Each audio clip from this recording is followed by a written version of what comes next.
যে আমি কুরবানি দিচ্ছি। ইব্রাহিমের পুরো জীবনীকে মাথায় রাখেন, ইব্রাহিম আলাইহিস সালাতু ওয়াস সালামের পুরো জীবনীর শিক্ষাকে মাথায় রাখেন।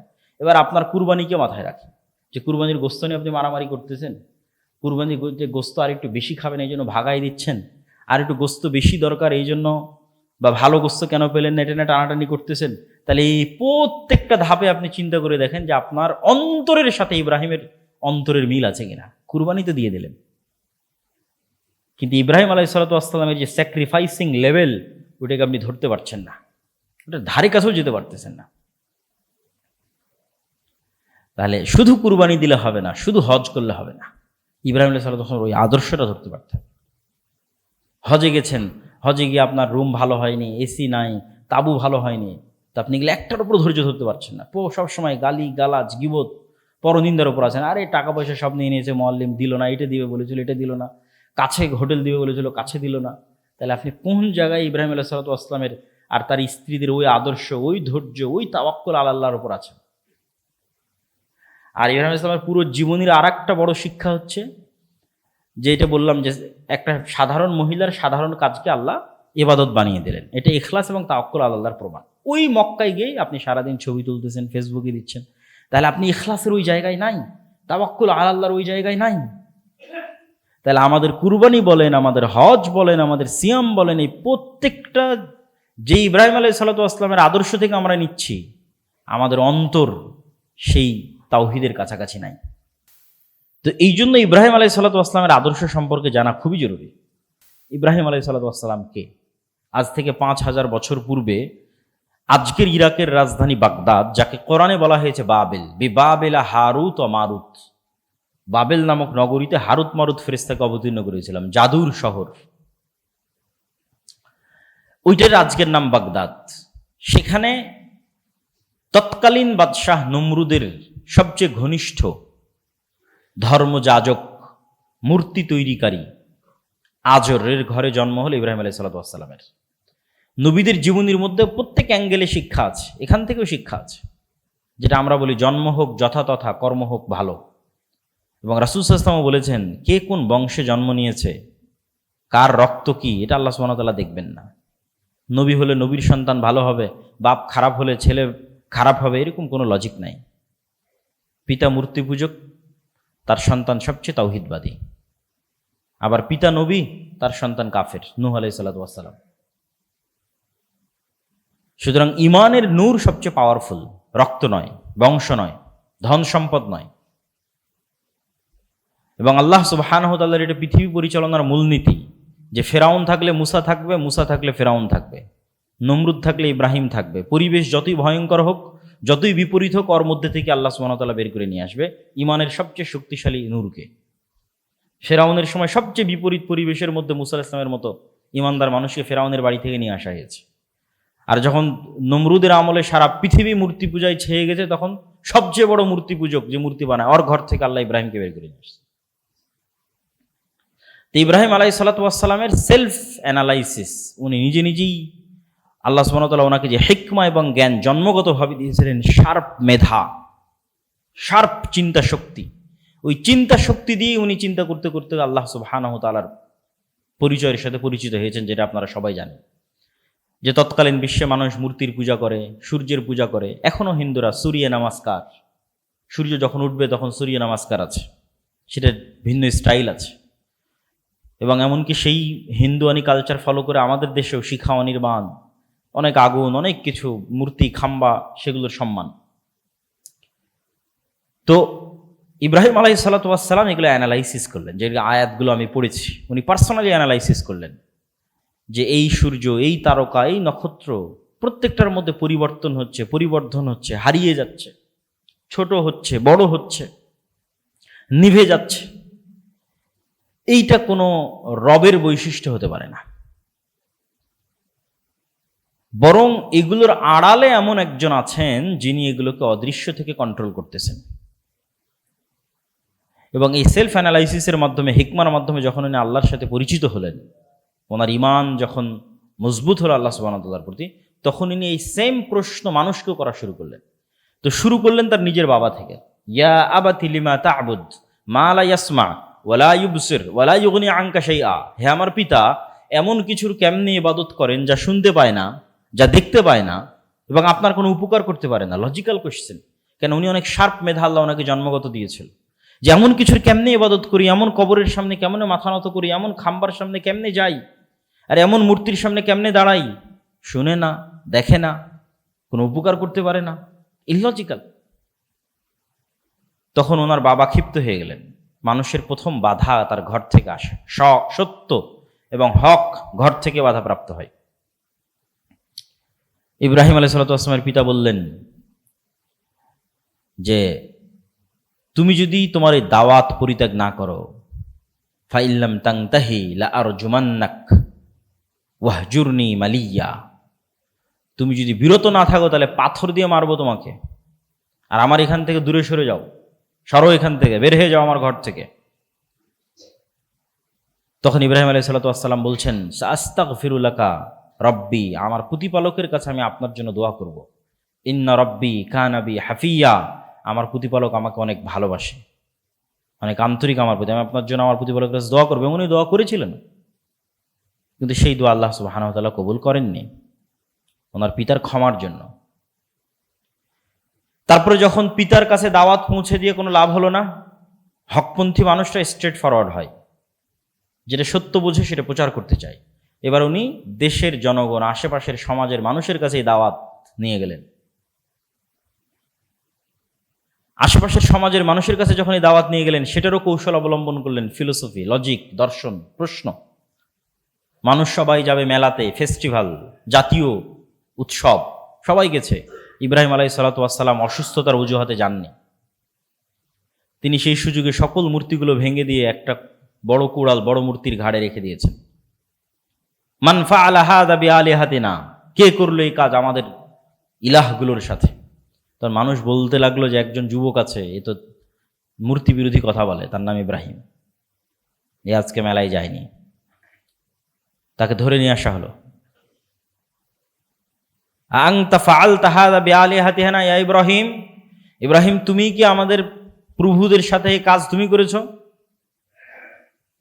বাল ফাআলাহু হাযা কাবীরুহুম ফাসআলুহুম ইন কানু ইয়ানতিকুন, আরে দেখতে পাচ্ছ না সবচেয়ে বড় মূর্তির ঘাড়ে যে কুড়াল রাখা আছে, ওই বড় মূর্তি এদেরকে ভেঙেছে।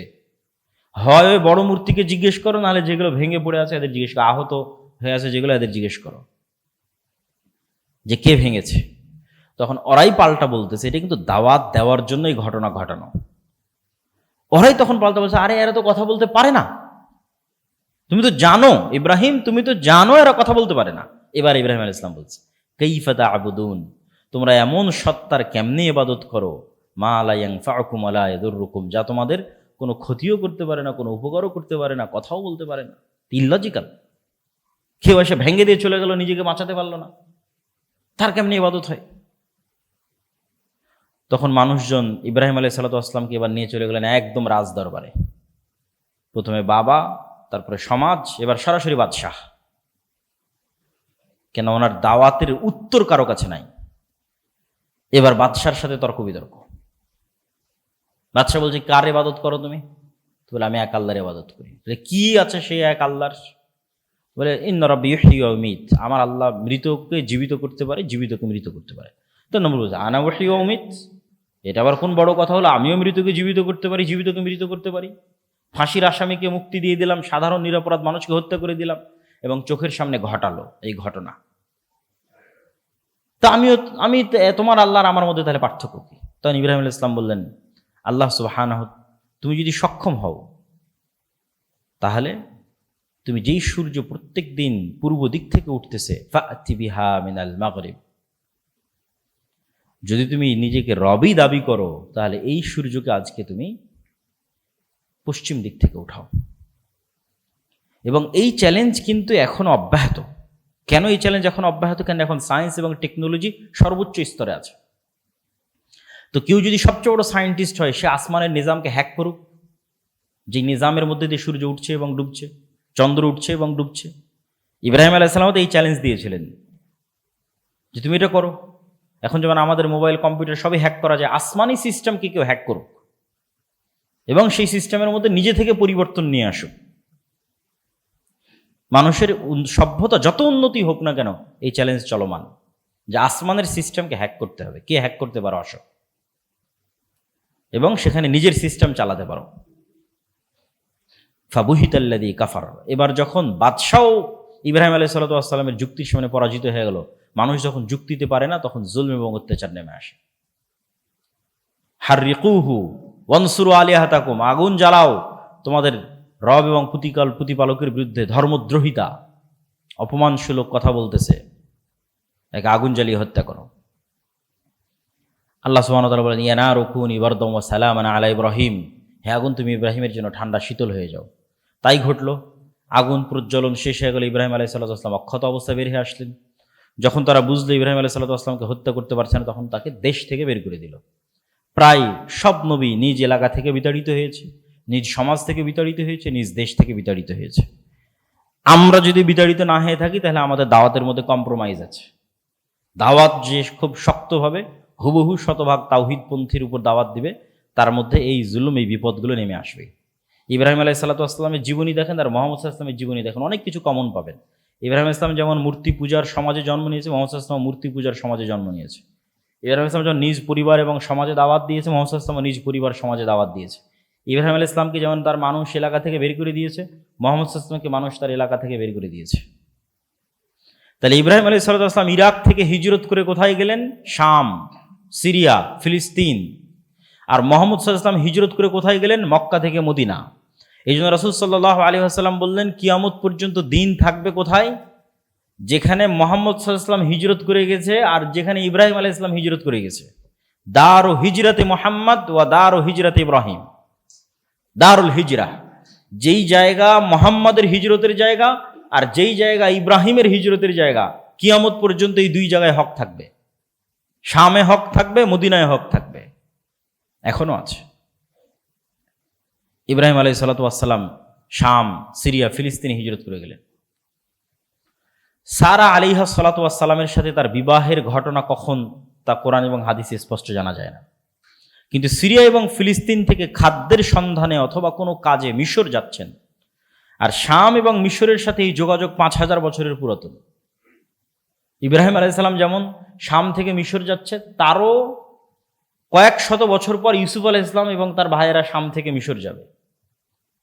তার কয়েক শত বছর পর মুসা আলাইহিস সালাতু ওয়াস সালাম বানু ইসরায়েলদের নিয়ে মিশর থেকে শামে আসবে, ফিলিস্তিনে আসবে। আর এখন গাজার মুসলমানেরাও যদি সহযোগিতা চায়, তাহলে মিশর থেকে। তাহলে ফিলিস্তিন এবং শাম, এই মিশর অথবা শাম এবং মিশরের এই যোগাযোগ 5000 বছরের পুরাতন। এই যাত্রাপথের এক জালেম বাদশাহ, সুন্দরী নারীদের প্রতি তার লোলুপ দৃষ্টি ছিল। সে ইব্রাহিম আলাইহিস সালাতু ওয়াস সালামের স্ত্রীকে জোরপূর্বক উঠিয়ে নিয়ে যায়, যদিও ইব্রাহিম আলাইহিস সালাম পরিচয় দিয়েছিলেন যে আমার ভাই এবং বোন, স্বামী স্ত্রী নয়। তখন সহিহ বুখারীর রিওয়ায়াতে আসছে, সারা আলাইহিস সালাতু ওয়াস সালাম আল্লাহ সুবহানাহু ওয়া তাআলার নিকটে দোয়া করলেন, আল্লাহুম্মা ইন কুনতা তা'লাম আন্নী আমানতু বিকা ওয়া রাসূলিক ওয়া আহসানতু ফারজি ফালা তুসাল্লিত আলাইয়াল কাফির। হে আল্লাহ, আপনি যদি জানেন যে আমি আপনার উপর ঈমান রাখি এবং আপনার রাসূলের উপর ঈমান রাখি এবং আমি আমার লজ্জাস্থানের হেফাজত করেছি, তাহলে আজকের এই নির্জন এবং এই জালেম শাসক, যার ক্ষমতার সামনে আমাদের কোনো ক্ষমতা নাই, ফালা তুসাল্লিত আলাইয়াল কাফির, আমার এই পবিত্রতার যে আমানত আমি রক্ষা করেছি, এটাকে আপনি নষ্ট করবেন না, আমার উপর কাফেরকে চাপিয়ে দিবেন না। তো সহিহ বুখারীতে আসছে যে 3বার এই ঘটনা ঘটল, তথা বাদশাহ অজ্ঞান হয়ে পড়ে গেল। আবার কান্নাকাটি করে সারা আলাইহিস সালাতু ওয়াস সালামের কাছে ক্ষমা চাইলো, তুমি আমাকে বাঁচাও। সারা আলাইহিস সালাতু ওয়াস সালাম আবার আল্লাহকে বললেন, আল্লাহ, এই যদি এখানে নিহত হয়, মানুষ বলবে আমি হত্যা করেছি, অতএব একে বাঁচিয়ে দেন। আল্লাহ আবার তাকে সুস্থ করে দিলেন। সে আবার তার কুনিয়াতে সামনের দিকে এগিয়ে আসলো। আবার সারা আলাইহিস সালাতু ওয়াস সালাম আল্লাহর কাছে দোয়া করলেন, আবার সে অজ্ঞান হয়ে পড়ে গেল। এই ঘটনা 3বার ঘটল। এখান থেকে একটা জিনিস বোঝা যায় যে আল্লাহ সুবহানাহু ওয়া তাআলার কিছু বান্দা এবং বান্দি আছে, যাদের মুখের কথা আল্লাহ সুবহানাহু ওয়া তাআলা সাথে সাথে বাস্তবায়ন করেন। তারা আল্লাহ সুবহানাহু ওয়া তাআলার এত নিকটে যে তাদের মুখ দিয়ে যেটি উচ্চারিত হয় সেটি বাস্তবায়ন করা আল্লাহর জন্য লাজেম হয়ে যায়। না বাস্তবায়ন করলে আল্লাহ নিজে লজ্জা পান। তার অবস্থান আল্লাহর নিকটে এত নিকটে। সেই রকমই একজন হচ্ছে সারা আলাইহিস সালাতু ওয়াস সালাম। তিনি মুখ দিয়ে বলতেছেন, আল্লাহ এক থেকে বাঁচাও, পড়ে যাচ্ছে, বলছে আল্লাহকে সুস্থ করে দাও, সুস্থ হয়ে যাচ্ছে। মানে মুখ দিয়ে যা উচ্চারণ হচ্ছে তাই হচ্ছে 6 বার। বাদশাহ যখন বুঝলো যে সে এই মহিলার কোনো ক্ষতি করতে পারবে না, তখন সে তার অধীনস্থ মহিলাদের মধ্যে থেকে সবচেয়ে সম্মানিতা এবং সবচেয়ে আত্মমর্যাদা সম্পন্ন, যিনি অন্য কোনো বাদশার কন্যা ছিলেন, কোনো যুদ্ধের কারণে তার কাছে যুদ্ধবন্দিনী অবস্থায় এসেছিল, হাজেরা আলাইহিস সালাতু ওয়াস সালামকে হাদিয়া হিসেবে সারার সাথে ইব্রাহিম আলাইহিস সালাতু ওয়াস সালামের সাথে বিদায় দিলেন। ইব্রাহিম আলাইহিস সালাতু ওয়াস সালামের বয়স 80 বছর পার হয়ে গেছে, 100 বছর ছুঁই ছুঁই, কিন্তু ওনার কোনো সন্তান হয়নি। তো সন্তানের আশাতেই সারা আলাইহিস সালাতু ওয়াস সালাম ইব্রাহিম আলাইহিস সালাতু ওয়াস সালামের বিবাহ হাজেরা আলাইহিস সালাতু ওয়াস সালামের সাথে দিলেন। যেহেতু সন্তান হচ্ছে না, মানুষের সবারই সন্তানের চাওয়া থাকে, এবং হাজেরা আলাইহিস সালাতু ওয়াস সালামের সাথে বিবাহ হওয়ার পর আল্লাহ সুবহানাহু ওয়া তাআলা ইব্রাহিম আলাইহিস সালাতু ওয়াস সালামকে প্রথম সন্তান দিলেন ইসমাঈল। এবং মহিলাদের মধ্যে যে স্বাভাবিক ঈর্ষা কাজ করে, যে যখনই কারো সন্তান হয় এবং সন্তান যদি সুন্দর ফুটফুটে হয়, তাহলে পিতার স্বাভাবিক আগ্রহ এবং ভালোবাসা ওই স্ত্রীর প্রতি বিরাজ করবে যার সন্তান হয়েছে। তখন যে স্ত্রীর সন্তান হয়নি সে অবশ্যই মানসিকভাবে কষ্ট পাবে। এই মানসিক কষ্ট এবং এই ঈর্ষা থেকে বাঁচতেই, এবং এর পেছনে আল্লাহর হিকমাও ছিল, ইব্রাহিম আলাইহিস সালাতু ওয়াস সালাম এবং তার ছোট্ট সন্তান ইসমাইলকে রেখে আসলেন এই জেরুজালেম থেকে 1200 কিলোমিটার দূরে মক্কায়, যেইখানে আল্লাহ সুবহানাহু ওয়া তাআলার প্রথম ঘর আছে, ইন্না আউওয়ালা বাইতুন উদিআ লিন-নাস বিবাক্কাহ। কিন্তু নূহ আলাইহিস সালামের বন্যায় সেটা ধ্বংস হয়ে গেছে, এখন ওখানে ঘরের কোনো চিহ্ন নাই। আদম আলাইহিস সালাতু ওয়াস সালাম যেখানে এবং হাওয়া আলাইহিস সালাতু ওয়াস সালাম যেখানে অবতীর্ণ হয়েছেন, বা যেখানে প্রথম মানুষ ঘর আবাদ করেছে, যেখানে প্রথম মানুষ ইবাদত করেছে, ফেরেশতারা যেখানে প্রথম ঘর তৈরি করেছে, সেটাই মক্কা, সেই প্রথম ঘরই কাবা। কিন্তু নূহ আলাইহিস সালামের বন্যায় সেটা মিটে গেছে। তো ইব্রাহিম আলাইহিস সালাতু ওয়াস সালাম কোরআনের মধ্যে বলছে, আল্লাহ সুবহানাহু ওয়া তাআলা এই সময়কার বর্ণনা, রব্বি ইন্নী আসকানতু মিন যুররিয়াতি বিওয়াদিন গায়রা যি যারইন ইনদা বাইতিকাল মুহাররাম। আল্লাহ, এমন এক জায়গায় আমার পরিবার পরিজনকে রেখে যাচ্ছি, গায়রা যি যারইন, যেখানে একটা ঘাসও উৎপাদন হয় না। মানুষ তো বহু দূরের কথা, পশু পাখি প্রাণী তো বহু দূরের কথা, ঘাসও নাই। গায়রা যি যারইন, একটা ঘাসও নাই যেখানে। রব্বানা লিউকিমুস সালাহ, আল্লাহ এদেরকে এখানে রেখে যাচ্ছে এই জন্য যেন এরা সালাত কায়েম করতে পারে। দোয়ার ধারাবাহিক, যেভাবে উনি বলেছেন ওইভাবে আমি বলতেছি, যেভাবে কোরআনে আছে সেভাবে বলতেছি, একদম ধারাবাহিক। যে আল্লাহ নির্জন মরুভূমিতে আমার পরিবার পরিজনকে রেখে যাচ্ছি, যেখানে একটা ঘাসও উৎপাদন হয় না। কেন রেখে যাচ্ছি? লিউকিমুস সালাহ, যেন এরা এই নগরীতে সালাত প্রতিষ্ঠা করতে পারে। হে আল্লাহ, আপনি মানুষের অন্তরকে ঘুরিয়ে দেন এই শহরের দিকে। পরের বাক্য, মানুষের অন্তরকে এই শহরের দিকে ঘুরিয়ে দেন। অরযুকহুম, আর হে আল্লাহ এই শহরে এদের রিজিকের ব্যবস্থা করে দেন। এই দোয়া ইব্রাহিম আলাইহিস সালাম করছেন কখন? যখন তিনি তার স্ত্রীকে রেখে পাহাড়ের আড়াল হয়েছেন তখন। আর যখন রেখে যাচ্ছেন তখন সহিহ বুখারীর রিওয়ায়েতে আছে যে হাজেরা আলাইহিস সালাতু ওয়াস সালাম বারবার জিজ্ঞেস করছেন, আইনা তাযহাব আনতা ইব্রাহিম, স্বামীর নাম ধরেই বলছেন, ইব্রাহিম আপনি কোথায় চলে যাচ্ছেন? এবং এমন জায়গায় রেখে যাচ্ছেন যেখানে সেই কিছুই নাই, লা ইনস ওয়ালা সেই, কোনো মানুষ নাই আর কিছুই নাই, মানুষও নাই, পশু পাখি গাছপালা কিছু নাই।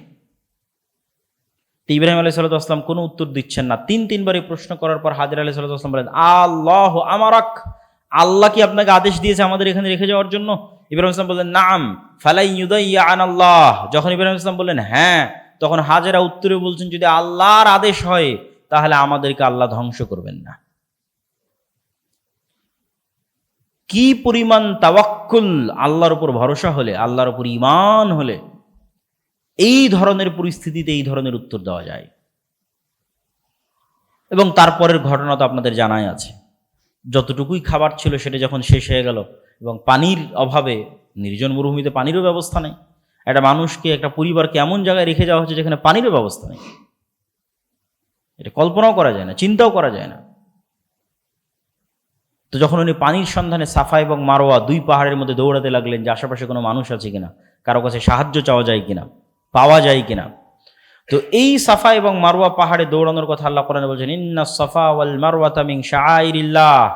এই সাফা আর এই মারওয়া পাহাড়ে আজকে একজন সাধারণ মহিলা তার নিজ প্রয়োজনে দৌড়াচ্ছে, কিন্তু তাদের তাওয়াক্কুল এবং ঈমান আল্লাহর উপর এত বেশি যে একজন সাধারণ মহিলার নিজ প্রয়োজনে এই সাধারণ দৌড়ানোকে আল্লাহ কিয়ামত পর্যন্ত ইবাদত বানিয়ে দিলেন, যে পৃথিবীর সর্বশ্রেষ্ঠ মানুষও ইবাদতের উদ্দেশ্যে এখানে দৌড়াবে। ইন্নাস সাফা ওয়াল মারওয়াতা মিন শাআইরিল্লাহ। সাফার মারওয়াকে আল্লাহ কিয়ামত পর্যন্ত নিদর্শন বানিয়ে দিলেন। তাদের তাওয়াক্কুল আলাল্লাহের যে কবুলিয়ত, যে পাওয়ার, যে ক্ষমতা। তারপরে জিব্রাইল আলাইহিস সালাতু ওয়াস সালামের পা অথবা পাখার আঘাতে সেখানে জমজমের কুয়ার তৈরি হলো, এবং এটাও একটি নিদর্শন আল্লাহ সুবহানাহু ওয়া তাআলার, যে মরুভূমির মধ্যে থেকে পানির বের হয়ে আসা যেমন নিদর্শন, এবং সেই পানি শেষ না হওয়া তেমন নিদর্শন। এবং বড় থেকে বড় মেশিন লাগিয়ে এই পানি উঠিয়ে শেষ করার চেষ্টা করা হয়েছে, হয়নি, আজও হয়নি। হাজার হাজার বছর থেকে মানুষ খাচ্ছে, মুহাম্মদ সাল্লাল্লাহু আলাইহি ওয়াসাল্লাম থেকে নয়। এই যে বললাম না যে ইহুদি এবং খ্রিস্টানরা জানে না, হাজার হাজার ইহুদি জানে না যে কাবা ঘর কে তৈরি করেছে, এই জমজম কার। এগুলো যে ইব্রাহিম আলাইহিস সালাতু ওয়াস সালামের হিস্ট্রি, এটা তারা জানে না। আপনি যে কোনো ইহুদিকে জিজ্ঞেস করুন কে কাবা তৈরি করেছে, মুহাম্মদ সাল্লাল্লাহু আলাইহি ওয়াসাল্লাম তৈরি করেছে। কাবা তো মুহাম্মদ সাল্লাল্লাহু আলাইহি ওয়াসাল্লাম তৈরি করেনি। কাবা তো মুহাম্মদ সাল্লাল্লাহু আলাইহি ওয়াসাল্লামের হিস্ট্রি না। হজ কার জন্য? মুহাম্মদ সাল্লাল্লাহু আলাইহি ওয়াসাল্লামের ইতিহাস না। হজ তো ইব্রাহিম আলাইহিস সালামের ইতিহাস। কুরবানি কার? কুরবানি ইব্রাহিম আলাইহিস সালামের ইতিহাস। তথা আমরা এই মাসে যা বাস্তবায়ন করতে যাচ্ছি এগুলো একটাও স্টার্টিং মুহাম্মদ সাল্লাল্লাহু আলাইহি ওয়াসাল্লাম নয়, এগুলো সবগুলোর স্টার্টিং ইব্রাহিম আলাইহিস সালাতু ওয়াস সালাম। সেটা হজ হোক, সেটা কুরবানি হোক, যেটাই হোক। এবার ইব্রাহিম আলাইহিস সালাতু ওয়াস সালাম ফিরে গেলেন সন্তান সন্ততিকে রেখে জেরুজালেম, শাম, সিরিয়া, ফিলিস্তিন। এবং আল্লাহ সুবহানাহু ওয়া তাআলা তাকে স্বপ্নে দেখালেন যে তিনি তার সন্তানকে কুরবানি করতেছেন। এটা পরীক্ষা। ইব্রাহিম আলাইহিস সালাতু ওয়াস সালামের মতো আল্লাহর এত প্রিয় বান্দার অন্তর বেশি ভালোবাসার জন্য পাগল হয়ে গেছে তার সন্তানের। এখন সন্তান এবং যে স্ত্রীকে উনি বেশি ভালোবাসতেন, যে সন্তানকে বেশি ভালোবাসতেন, দূরে রেখে আসো। তো দূরে রেখে আসার পরেও হয়তো ইব্রাহিম আলাইহিস সালামের অন্তর থেকে সেই ভালোবাসাটা কমতেছে না। তো ইব্রাহিমের অন্তরে তো শুধু রাজ থাকবে রব্বুল আলামিনের, সন্তান সন্ততির নয়। কেন? এটাই ফিতনা। তাহলে তো আপনি জীবন দিতে পারবেন না, স্যাক্রিফাইস করতে পারবেন না, আপনি জিহাদে যেতে পারবেন না যদি আপনার সন্তানের প্রতি বেশি ভালোবাসা থাকে আল্লাহর চাইতে। যদি আপনি স্ত্রীর প্রতি আল্লাহর চাইতে, টাকার প্রতি আল্লাহ, জীবন দেওয়ার জন্য যেতে পারবেন না, মুনাফিক হয়ে যাবেন। তাহলে প্রকৃত হানিফ, প্রকৃত কানেত, যেটা দিয়ে শুরু করেছিলাম, ওই পরীক্ষায় তো পাশ করতে হবে। তাহলে অন্তরে সর্বোচ্চ ভালোবাসা থাকতে হবে রব্বুল আলামিনের, সন্তানের নয়, স্ত্রীর নয়। এবার আল্লাহ সুবহানাহু ওয়া তাআলা আদেশ দিলেন, যাও যে সন্তানকে ভালোবাসো ওই সন্তানকে জবাই করো। ভালোবাসার পরীক্ষা। ইব্রাহিম আলাইহিস সালাতু ওয়াস সালাম জেরুজালেম থেকে আবার আসলেন মক্কায়। ইয়া আবাতি ইন্নী আরা ফিল মানাম, ইয়া বুনাইয়া ইন্নী আরা ফিল মানামি আন্নী আযবাহুকা। হে আমার বৎস, হে আমার সন্তান, আমি দেখতেছি আমি স্বপ্নে তোমাকে জবাই করতেছি। ফানজুর মাযা তারা, তুমি বলো তোমার মতামত কি। ইয়া আবাতি ফাআল মা তু'মার সাতাজিদুনি ইনশাআল্লাহ মিনাস সাবিরিন। হে আমার পিতা, আল্লাহ আপনাকে যে আদেশ দিয়েছে আপনি করেন, আপনি আমাকে ধৈর্যশীলদের অন্তর্ভুক্ত পাবেন। ফালাম্মা আসলামা ওয়া তাল্লাহু লিল জাবিন ওয়া নাদাইনাহু আইয়া ইব্রাহিম। দুইজনই যখন ইসলাম গ্রহণ করলো, শাব্দিক অনুবাদ করলাম কোরআনের আয়াতে, ফালাম্মা আসলামা, দুইজনই যখন ইসলাম গ্রহণ করলো। ইসলাম নামটা এখান থেকে এসেছে। কি ইসলাম গ্রহণ করলো দুইজন? তথা পিতা তার সন্তানের প্রতি ভালোবাসাকে কুরবানি দিয়ে দিল, কেননা এটা আল্লাহর আদেশ। সন্তান নিজের জীবন কুরবানি দিয়ে দিল, কেননা এটা আল্লাহর আদেশ। আল্লাহর আদেশের সামনে এই লেভেলের আত্মসমর্পণকে ইসলাম বলা হয়, যে আল্লাহর আদেশের সামনে সর্বোচ্চ পর্যায়ের আত্মসমর্পণ। তখন আমি ডাক দিয়ে বললাম, ওয়া নাদাইনাহু আইয়া ইব্রাহিম কদ সাদ্দাকতার রুইয়া। ইব্রাহিম, তুমি তোমার স্বপ্নকে সত্য করেছো, তোমার সন্তানের জীবন নেওয়ার আমার দরকার নাই। ইট ওয়াজ জাস্ট এক্সাম, একটা পরীক্ষা ছিল, ইমতিহান। ওয়া ফাদাইনাহু বিযিবহিন আযীম, বরং তোমার সন্তানকে আমি মুক্ত করে দিচ্ছি এর চেয়ে বড় কুরবানি দিয়ে। এবং আসমান থেকে কুরবানি পাঠানো হলো, এবং সেই কুরবানি জবাই করার মাধ্যমে ইসমাঈল আলাইহিস সালাতু ওয়াস সালামকে মুক্ত ঘোষণা করা হলো। তো ইব্রাহিম আলাইহিস সালাতু ওয়াস সালাম এই যে পরীক্ষায় পাশ করলেন, সন্তানের প্রতি ভালোবাসা, স্ত্রীর প্রতি ভালোবাসা, উনি কাকে বেশি ভালোবাসেন, আল্লাহ সুবহানাহু ওয়া তাআলাকে সবচেয়ে বেশি ভালোবাসেন। তো এই পরীক্ষায় পাশ করার পুরস্কার হিসেবে এবার আল্লাহ সুবহানাহু ওয়া তাআলা তাকে আরো একটা সন্তান দিলেন সারার গর্ভে, ইসহাক আলাইহিস সালাতু ওয়াস সালাম। তোমাকে আদেশ দিয়েছিলাম এক সন্তান কুরবানি করার, চলো তোমাকে আরো একটা সন্তান দিয়ে দিচ্ছি। এবার ইসহাক আলাইহিস সালাতু ওয়াস সালামকে যখন আল্লাহ সুবহানাহু ওয়া তাআলা দিলেন, এই যে ইসহাক থেকে শুরু করে ঈসা আলাইহিস সালাম পর্যন্ত লম্বা সময়, এই লম্বা সময় যদি আমরা ধারাবাহিক দুই একটা নবীর নাম বলি, কোরআনে ধারাবাহিক আল্লাহ সুবহানাহু ওয়া তাআলা অনেক নবীর নাম এই জায়গায় বলেছে। ইসহাকের ছেলে ইয়াকুব, ইয়াকুবের ছেলে ইউসুফ, ইউসুফের বাকি 11 ভাই, তারপরে 400 বছর পর মুসা, মুসার ভাই হারুন, মুসা ইসলামের পর ইউশা বিন নুন, তারপরে দাউদ, দাউদের পর সুলাইমান, তারপরে আইয়ুব, তারপরে ঈসা, জাকারিয়া, ইয়াহইয়া, সালেহ। এই যে পুরো নবীদের যে সিলসিলা একদম ঈসা আলাইহিস সালাতু ওয়াস সালাম পর্যন্ত, এই পুরো লম্বা সময়ে ইসমাইলের সন্তানেরাও কিন্তু আছে মক্কায়, কিন্তু কোনো নবী নাই। কাবা ঘরও আছে, কিভাবে আছে ওটাও বলতেছি, এবং পরে গিয়ে আমরা দুটেই মিলিয়ে দিচ্ছি।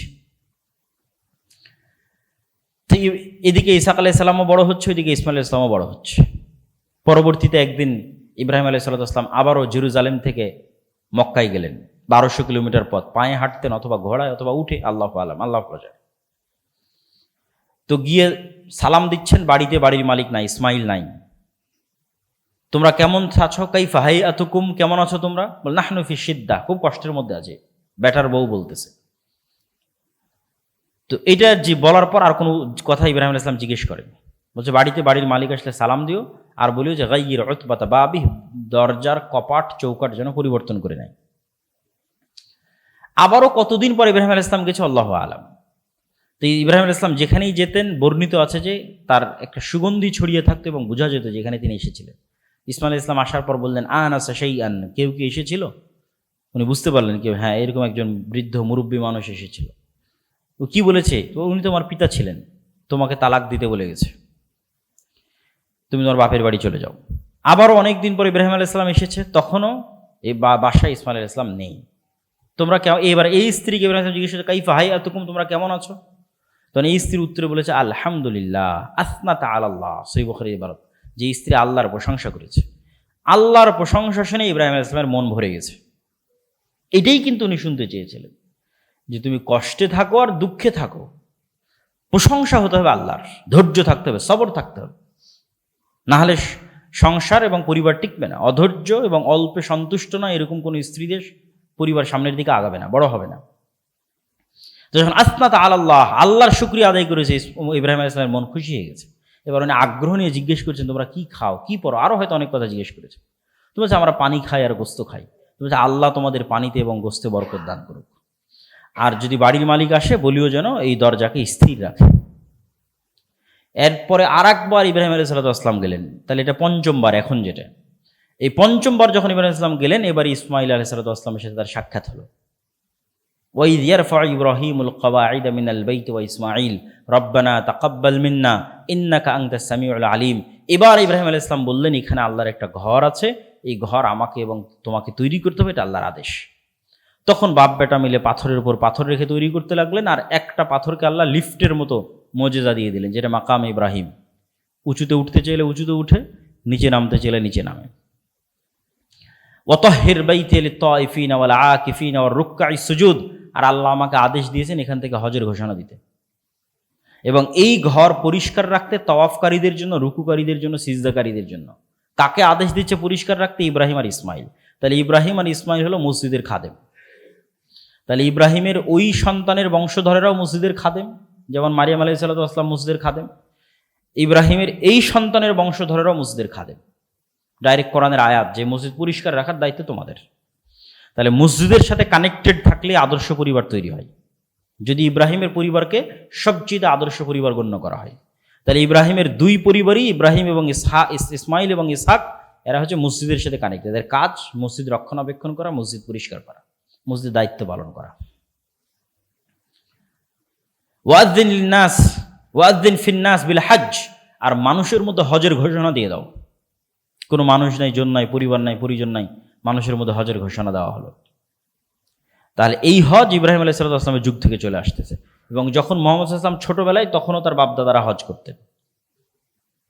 যখন মোহাম্মদ সাল্লাল্লাহু আলাইহি ওয়াসাল্লাম ছোট তখনও তিনি এদের চাচাদের সাথে দায়িত্ব পালন করতেন। মানুষজন বিভিন্ন দিক থেকে হজ করতে আসতো, তো জমজমের পানি তাদেরকে খাওয়ানোর জন্য কুয়া থেকে পানি উঠিয়ে তাদের খাওয়ানো হতো। তাহলে হজ চলমান ছিল, কাবা ঘরে তাওয়াফ চলমান ছিল মোহাম্মদ সাল্লাল্লাহু আলাইহি ওয়াসাল্লাম নবী হওয়ার আগে থেকেই।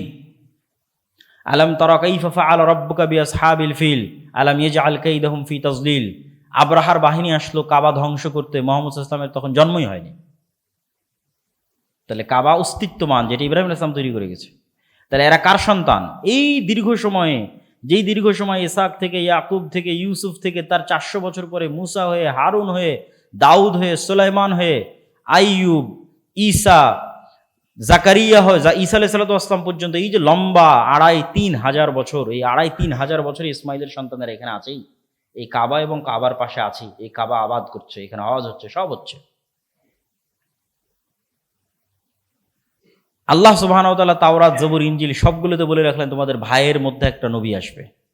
তারা মনে করলো এই ভাই মনে হয় আমরাই, ইয়াকুব এবং তার 11 সন্তান। কিন্তু ইসহাকেরও তো ভাই আছে, ইসমাইল। ইসমাইলের বংশতে একজনও নবী আসেনি। মুহাম্মদ সাল্লাল্লাহু আলাইহি ওয়াসাল্লামের নবুয়তের সবচেয়ে বড় প্রমাণ হচ্ছে এখন পর্যন্ত, আজ পর্যন্ত ইসমাইলের বংশে মুহাম্মদ ছাড়া কেউ নবীর দাবি করেনি।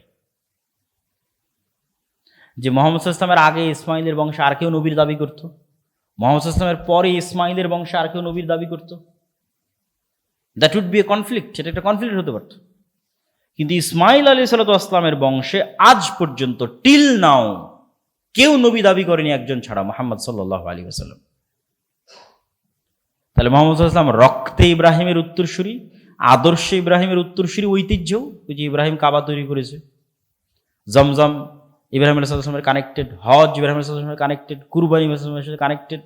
যে একটা মিসিং ছিল সেটা হচ্ছে ইব্রাহিমের আরেক সন্তান ইসহাক, ওটাও মুহাম্মদ সাল্লাল্লাহু আলাইহি ওয়াসাল্লাম কানেক্টেড করলেন।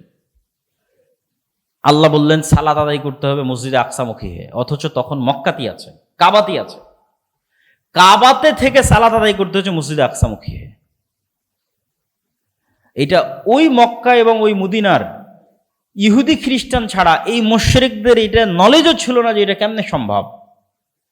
যেখানে ছোট থেকে আমরা বড় হচ্ছি এই কাবাকে দেখে, সেখানে মোহাম্মদ কেমনে মসজিদে আকসার দিকে মুখ করে সালাত আদায় করছে, কিন্তু ইহুদিরা বুঝতো যে মসজিদে আকসার দিকে মুখ করে কেন সালাত আদায় করে, এটার কারণ ইহুদিরা বুঝতো। তারপরে মুহাম্মদ সাল্লাল্লাহু আলাইহি ওয়াসাল্লাম যখন বললেন যে তিনি মেরাজে গেলেন, সুবহানাল্লাযী আসরা বিআবদিহি লাইলাম মিনাল মাসজিদিল হারামি ইলাল মাসজিদিল আকসা আল্লাযী বারাকনা হাওলা। মক্কা থেকে ডাইরেক্ট আকাশে উঠানো হয়নি, মক্কা থেকে মসজিদে আকসায় নিয়ে যাওয়া হয়েছে, মসজিদে আকসায় সকল নবীর মধ্যে সালাত আদায় হয়েছে, সেখান থেকে আকাশে উঠানো হয়েছে। তো পুরো ইব্রাহিম আলাইহিস সালাতু ওয়াস সালামের যে জীবনী এবং ইব্রাহিম আলাইহিস সালাতু ওয়াস সালামের 2 সন্তান এবং ইব্রাহিম আলাইহিস সালাতু ওয়াস সালামের 2 স্ত্রী এবং তাদের আদর্শ, এটা হচ্ছে পৃথিবীর সর্বশ্রেষ্ঠ আদর্শ পরিবার। আল্লাহ সুবহানাহু ওয়া তাআলা কোরআন মাজিদে বলেছেন